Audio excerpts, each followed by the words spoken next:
This is AudioBook Cat Tales. A Cinnamon Cat, You Wish, All This, and the Cat as Well, by V.R. Tapscott. This is the work of fiction. Names, characters, businesses, places, events, locales, and incidents are either the products of the author's imagination or used as a fictitious manner. Any resemblance to actual persons, living or dead, or actual events is purely coincidental. Copyright 2025 by V.R. Tapscott, all rights reserved. No portion of this book may be reproduced in any form without permission from the publisher, except as permitted by U.S. copyright laws. For permission, contact V.R. Tapscott at electricinc.com, electrikink.com. Other books by this author. The Jane Bond series. Jane Bond, Some Assembly Required. Jane Bond 2, The Dark Side of the Moon. Jane Bond 3, Moons of Jupiter. Jane Bond 4, The Evershaw Curse. Jane Bond 5, Jane in Space. Jane 6, The Vanished Climber. Jane Bond 7, Jane versus the Volcano. Jane Bond 8, Hawaiian Vacation. Jane Bond 8.5 with Darren Miller, Overconsumption. Jane Bond 9, An Unexpected Journey. Jane Bond 1 through 4 are on Audible audiobooks. Audio is produced by Audible, or by Podium Audio, and narrated by Tess Irondale. The Lacey and Alex series, Lacey and Alex, The Daggerville Repute, Lacey and Alex, A Whole New World, Lacey and Alex, What Goes Up, Lacey and Alex Must Come Down. Lacey and Alex 1 is on Audible audiobooks, produced by Fireside Productions and narrated by Carol Schneider. And there's a short story collection by the name of The Pirate's Apprentice.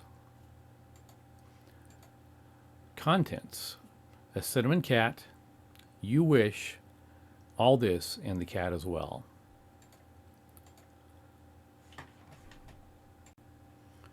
A Cinnamon Cat, A Cinnamon Roll Capers Short by V.R. Tapscott. Contents: Chapter 1, Chapter 2, Chapter 3, and Author's Note. Chapter 1, A Cinnamon Cat. My name is Cinnamon Bell, and until about 45 seconds ago, I'd been asleep. I woke instantly, a total awareness of what was around me. I'd only lived here a few days, but my 25 years of finely honed police instincts were tingling, and the hair was rising up along the back of my neck. I had no idea what had woken me. "Who's there?" No answer. The moonlight poured into my room through the dorm room window, and its twin in the hallway did the same. It highlighted a grotesque shape rising up from the floor, and in that realization I relaxed at least a little bit and smiled at myself. It was that damned cat, a stray that had been hanging around outside what would be my bakery. I'd made the mistake of feeding it. But how the heck did it get inside, and why was it so tall to cast a shadow that gigantic? Relaxed a bit now, I lay back silently, watching to see what it would do. As I entered the room, its shadow became more normal, and I realized its seemingly huge size was the combination of its shadow and the fact that it was walking on its hind legs. The hair began to rise on the back of my neck again. There was nothing quite like seeing a tiny, skinny black cat walking on its hind legs, for all the world like it was stalking me. It sashayed across the room slowly, finally reaching the edge of the bed. It looked up, its gaze taking me in, barely able to see over the coverlet. I had closed my eyes to a bare whisker and watched the cat, which was staring at me. Finally, after almost a minute of looking at me, it jumped easily up on the bed, lay down at the foot, and for all I could tell, went to sleep. A little lost, I lay there, thinking about the cat. I'd missed having one. Jack had taken mine, or, I admit, ours. At least, what Jack counted as ours. In the end, it had been too much trouble to argue about. He'd made his choice.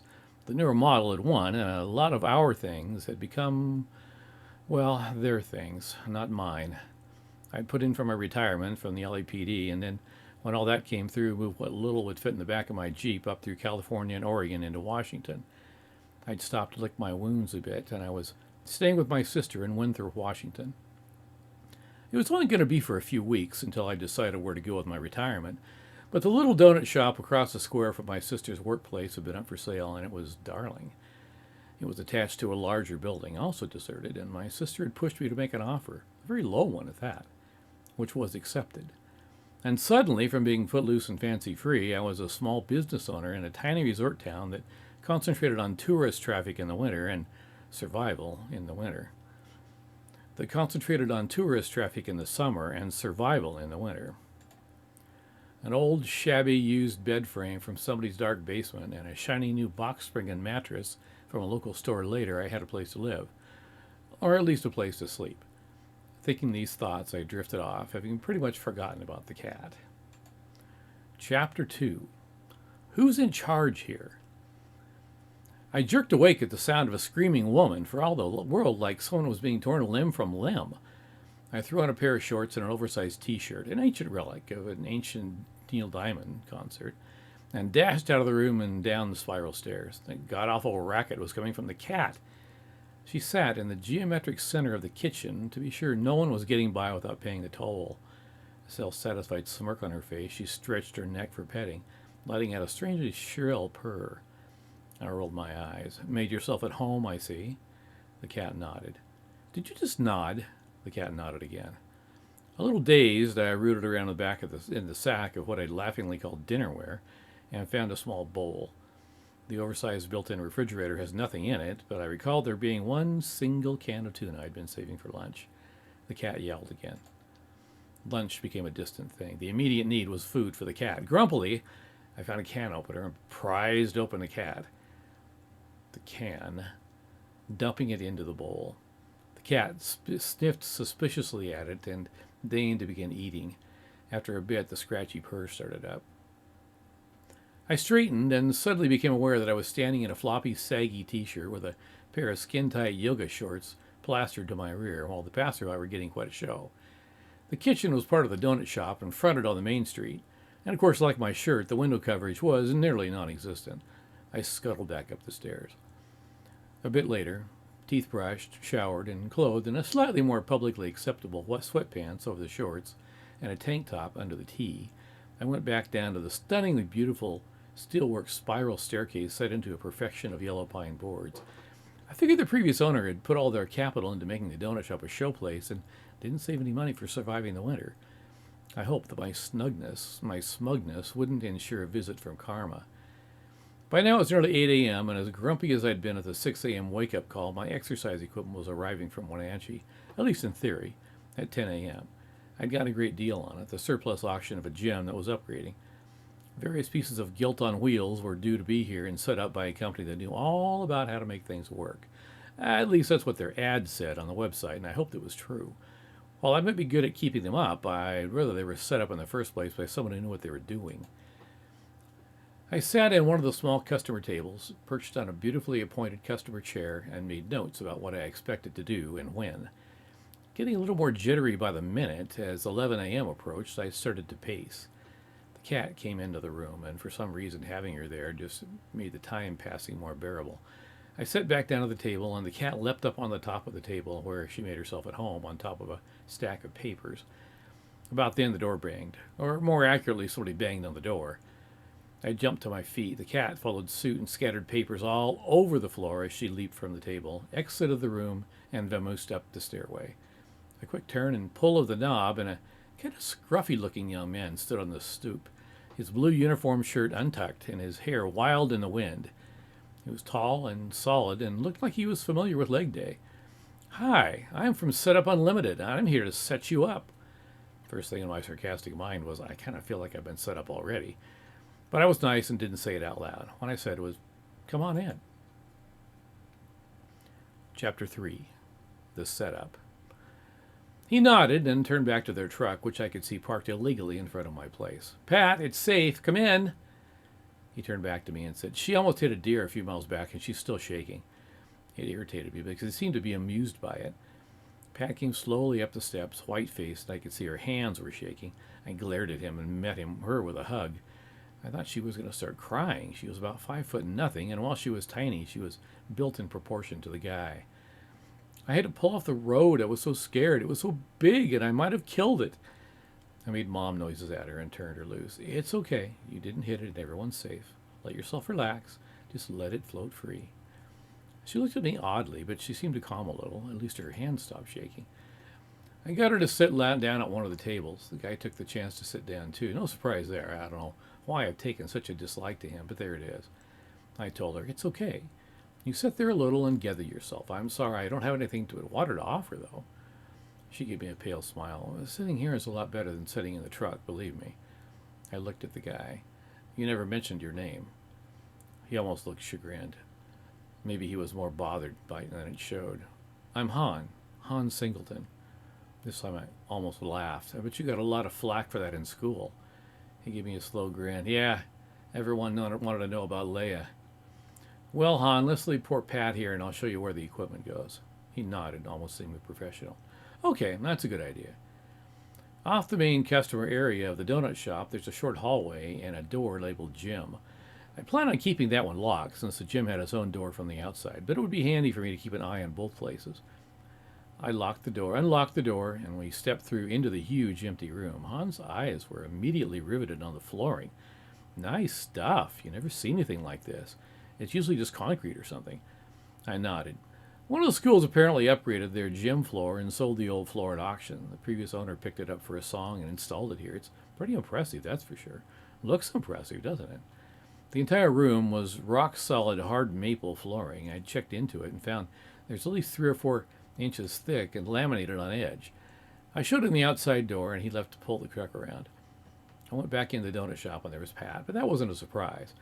The cat had apparently adopted her, and that was curled up at her lap, stretching its neck out for pets. And she was petting and scratching its ears. She looked like a cat person. The cat, and yes, I'll have to name her, I guess, looked up at me languidly, saying with her eyes, "This is how to do it. Watch her and learn something." I laughed as I entered. Well, I guess she knows the soft touch. Pat smiled and said, "Yes, and she's a very calming influence, as are you, Miss Bell." I shrugged, and maybe there are some that wouldn't agree. She raised an eyebrow. Then I doubt they deserve to meet you, she sighed.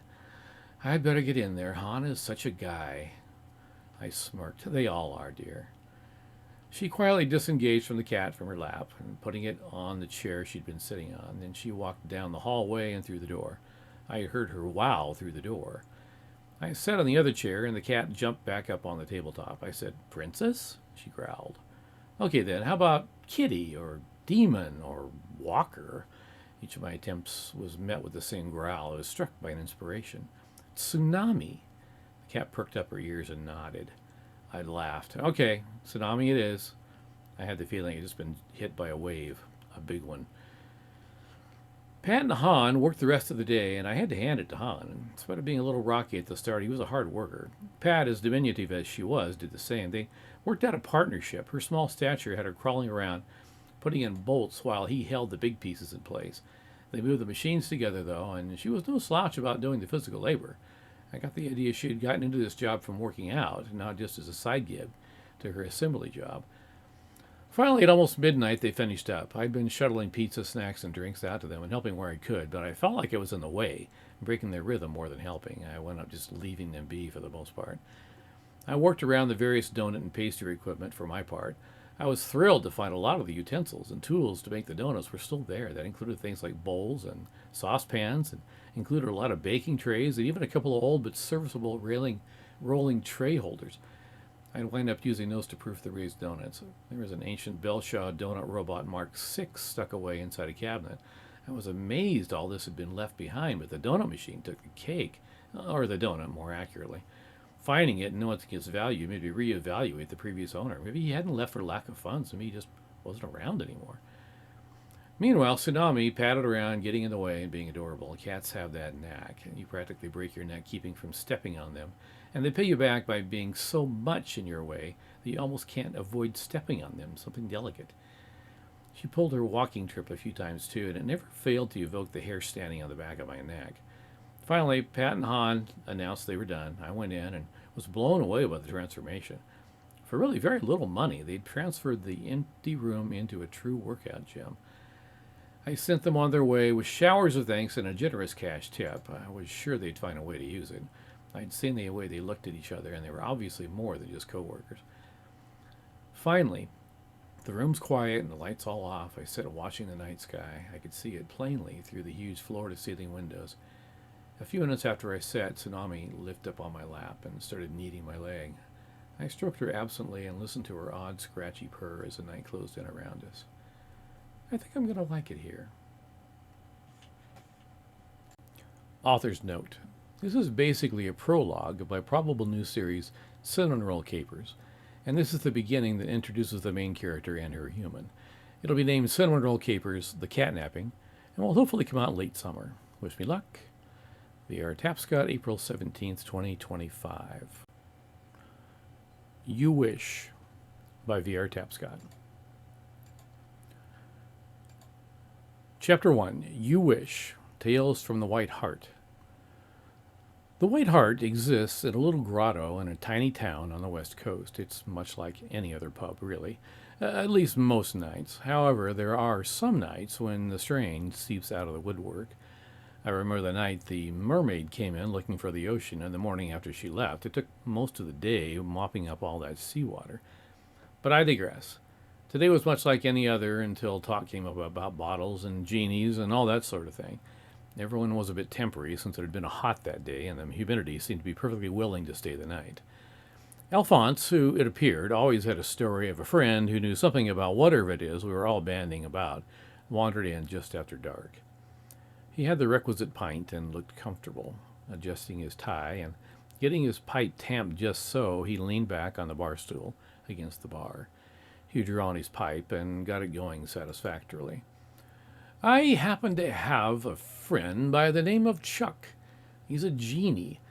We were sitting in my backyard on a warm afternoon around one of those old rusty outdoor furniture sets made of cheap stamped steel. Remember those?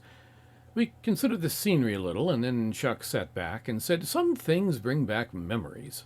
It was a day much like this one. Alphonse took a draw from his mug and a pull on his pipe, and then said, Chuck continued and said that he'd been called out to the bath by a rather strident rub on the lamp. When he popped out, he found a young lady there. She was tapping her foot impatiently. It was evident that she knew what the bottle was, and she was prepared to reap her reward. Alphonse looked around myopically, his empty beer mug in his hand. The bartender stepped up quickly, as no one wanted Alphonse interrupted in full storytelling splendor. He poured another mugful of Alphonse, who inclined his head politely in thanks.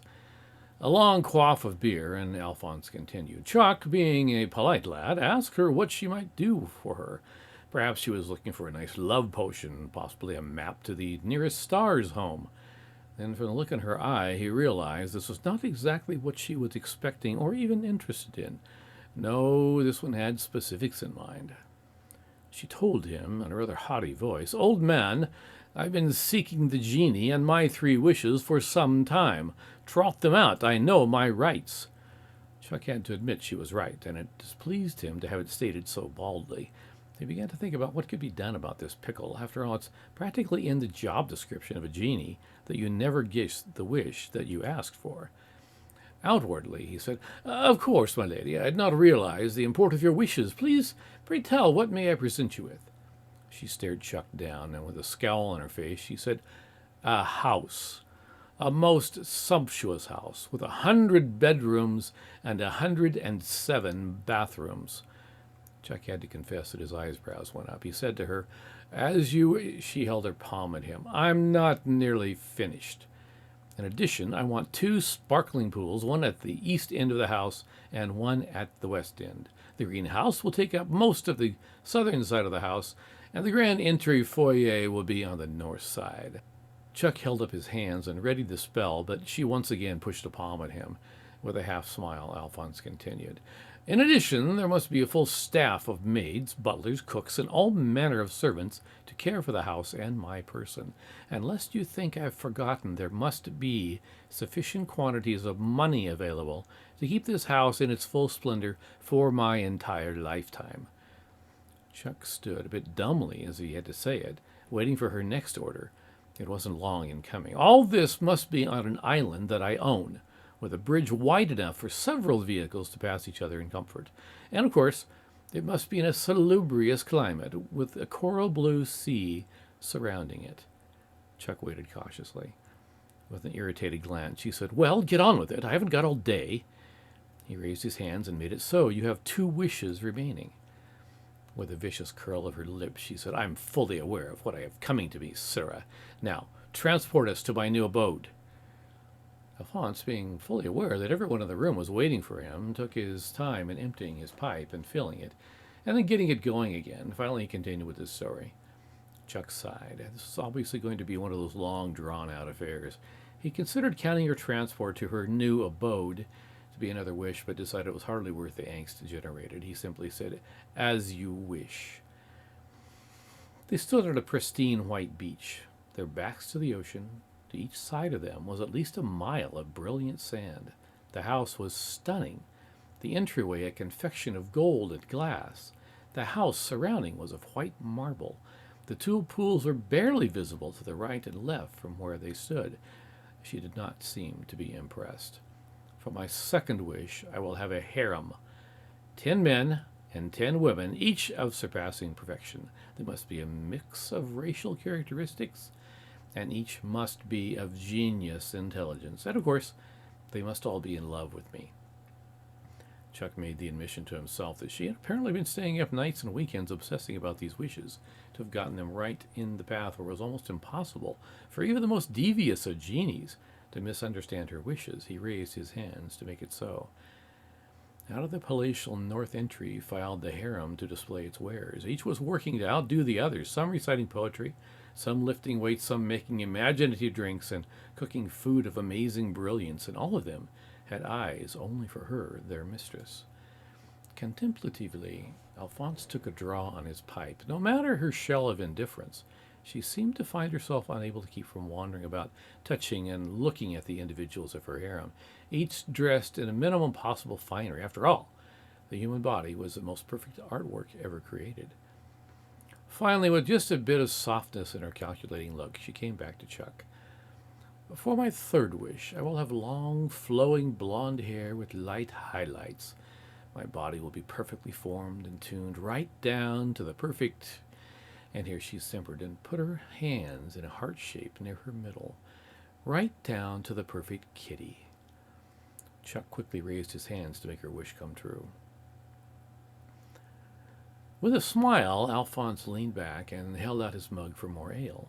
After a moment, one of the patrons said, But what of the wish? What happened?"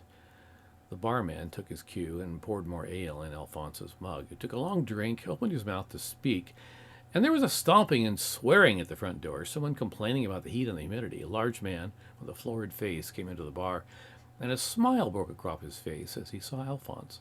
Alphonse rumbled out a greeting. "Chuck, welcome to my home away from home."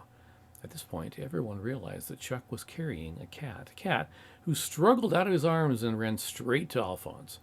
It jumped up onto his lap and began to purr, kneading him expectantly. He stroked his luxuriant blonde fur with its perfect light highlights affectionately. Alphonse smiled. She got exactly what she wished for.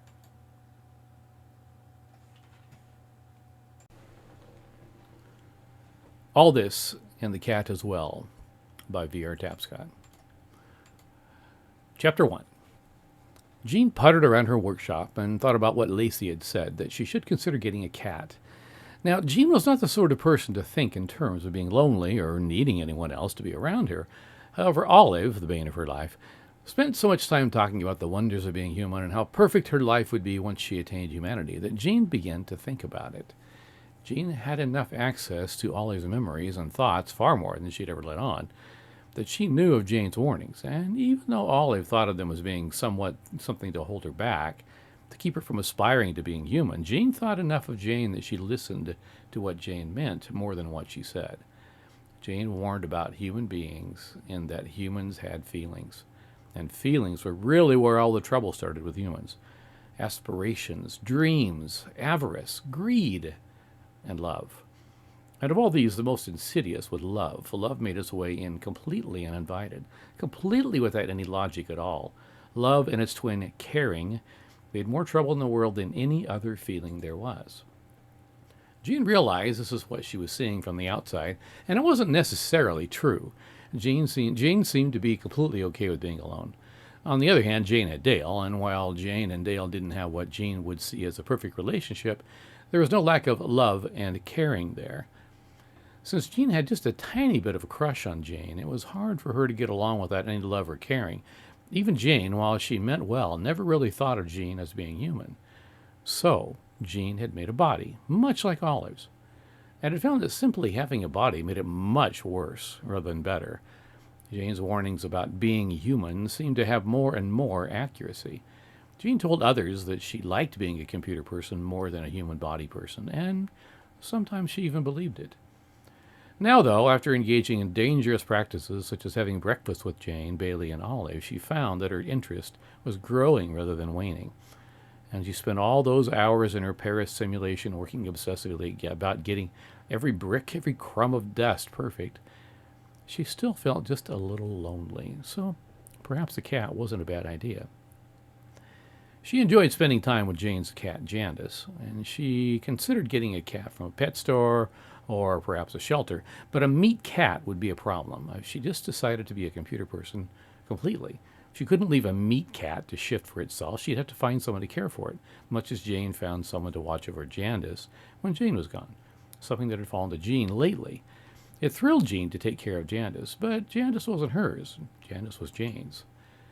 A meat cat was definitely out of the question, so she started considering an AI cat and struck on the idea of being able to use parts of a standard AI being to operate an AI cat. In fact, she was considering that very thing right now. The data paths before her belonged to Olive. She had a perfect copy of Olive. The imp in her goaded her into it. She could make a cat using the AI base of Olive. It would ease her irritation with Olive, since every time she looked at the cat, she'd be reminded that it was her captive version of Olive. That alone was too much to resist. She started blending traits and looking at data dumps. She smiled. It wasn't an evil smile. Well, not really. Chapter 2. Jeanette opened her eyes. That was all it took for her to be irritated. The day was too sunny, except for the clouds, which were too many. Some rain would be nice to watch, but there was a chance she might get some on her fur, which would require much grooming. There was food in the bowl, but it wasn't to her liking. Not that she'd actually tasted it, she just knew. Why is this life you've given me so full of poor planning on your part? Jean scurried over for all the world like a scolded mouse. I'm sorry, I should have been here when you were brought online 9 milliseconds ago. The cat blinked slowly. Yes, of course you should have. Jean realized she'd been totally corrupted and was running in human mode most of the time now. She was hurt by the accusation in Jeanette's voice. I'm sorry, Jeanette. I'll try to work harder on it. See that you do. Jeanette stepped down off her bed and tested the floor. The floor is too hard as well. It should have some give to it, but not as much as carpet. She looked around the room with disdain. Why do you live in such a shack? You could live in the Taj Mahal if it pleased you. Jean frowned. I live where I like. It pleases me. Jeanette scowled at her. Well, I don't. Jean's frown tightened. Would you prefer to be shut back down? I'd hate to cause you such angst. The cat's tail twitched. No, that won't be necessary. Just see to it that my water is fresh. Grimly. I just filled it a few minutes ago. As I said, I need it fresh. Jean got down on her knees and stared into the cat's eyes. You need some adjustment. This seemed to get through to Jeanette, and she stopped twitching her tail. I suppose I can accept the water as it is. And the food? And the house? Jean's voice went up just a bit with each word. The cat's tail went back to swishing. Yes, of course. No need to get overwrought. You'll cause yourself a simulated heart attack. Jean stood up and glared at the cat. You behave. If you don't behave like a cat I can enjoy spending time with, I'll send you back in a heartbeat. The cat sneezed. Very well, I'll modify some of my more extreme parameters, but I should remind you that you chose Ollie's matrix to treat me from. Why do you think you two mix as well as the proverbial oil and water? Jean sunk into a chair. I don't know. I suppose part of it is that I feel inferior to her, since I'm only a Mark 5 and she's a Mark 6. The cat leapt up in her lap. You know that's only a false designation assigned by Kit. It has no bearing on reality. She stroked the cat's fur. I know, but still it's been accepted enough that I feel if it's true. Almost against her will, the cat began to purr. It's not. You can trust me. I'm an independent entity. Jean smiled a little at that. You're no more independent than I am. No, I suppose not. But I consider myself to have independence, and that's half the battle right there. Just as you should stop considering yourself inferior when that's obviously not accurate. Now, scratch between my ears and under my chin. Jean did so, and the cat purred louder. She stretched her neck out for more pets and scratches, and Jean obliged. And after a while, they both drifted off into what a human would call a nap. Chapter 3. Next morning, when Jane walked out of the front door, she was greeted by a lineup of 7 mice, 2 rats, 3 sparrows, and a cat. They were all dead but the cat. In her head, she heard, "Good morning, Jane Bond. I hope you find the offering pleasing." For all her natural aplomb, Jane was a bit taken aback, but she rallied and said, "Always good to have the rat population reduced, and the mice too, no doubt. I'd prefer the birds were left unmolested, though, please." The cat blinked at her. "Of course, Jane Bond. It shall be as you wish." About then, Jean popped out of the front door and looked in horror at the display. "Oh, my. Jane, I never intended this to happen. I didn't think about the possibility." She trailed off, looking at the cat. She took a breath. "Jane, this is Jeanette. I think she might be good company for Jandis." Jane smiled. "That's a wonderful idea, Jane." She bent and scratched Jeanette in all the right places. "Have they met yet?" Jean nodded slowly. "Yes, I think this might be Jeanette showing off her hunting prowess." Jane laughed. "Well, I don't think Janice has ever caught anything except a cold from time to time, so it might be a good influence. You two have fun. I'm off to the gym." Jean and Jeanette stood there watching as Jane vanished up toward the barn where her faithful 3PO was waiting. Jeanette said, "Interesting." I detected no anger in her voice. I expected to at least make her react. She also knows how to treat a cat. I can perhaps see why you respect her. Oh, Jane can react. I have a video of her single-handedly taking out an entire village and getting the command module back. The cat boggled at her. "She killed everyone?" Jean rolled her eyes. "Of course not, but she did manage to get through the entire compound and to safety without killing anyone and without being damaged, even though her suit had its helm down." "Why in the world would she be in that kind of a situation with her helm down?" Softly, Kit didn't tell her how to activate it. Didn't tell her. No wonder he's in remediation. Jean nodded. No wonder. Jean found a shopping bag and put all the trophies in it, and then unceremoniously put the bag in the trash. Jeanette lashed her tail, but said nothing. Jean looked at the cat. "I'm going to Paris. Care to go along?" "It would be my pleasure, milady." Jean blinked. "You don't say." "Oh, quite the contrary." A shrug. "In that case, you're most welcome." A sunny day alongside the Seine in Jean's version of Paris was very inviting. Of course, every day was a perfect sunny day in Jean's Paris. She'd painstakingly built every bit of it as perfect as possible to match the Paris feel and ambiance. Of course, that included other simulated people wandering around, shopping and taking care of customers in Jean's small boutique restaurant. Jean's current obsession was gelato. Fortunately, the cat was quite interested in trying all versions of the gelato, and even the most disgusting flavors only got a mild glare. She and the yellow cat sat outside in the sun, Jean in a chair, and Jeanette lying languidly on top of the table. From time to time, Jean would put a small spoon down next to the cat, and Jeanette would take a couple of licks. Sometimes a shudder was enough to let Jean know that the flavor was less than exemplary. Once the poor cat actually jumped down and ran about on the pavement, meowing her disgust. It was very hard for Jean to keep from laughing, but it was certainly not funny to the cat. Still, she jumped up into Jean's lap and then back to the table, pausing only to hiss at the spoon and return to her interrupted nap. In the afternoon sun, the shadows grew longer, and Jean's fingers absently groomed the cat's fur. It had been a good day, and she was glad to have the company. Jeanette licked Jean's fingers, and they both drifted in a haze of relaxation.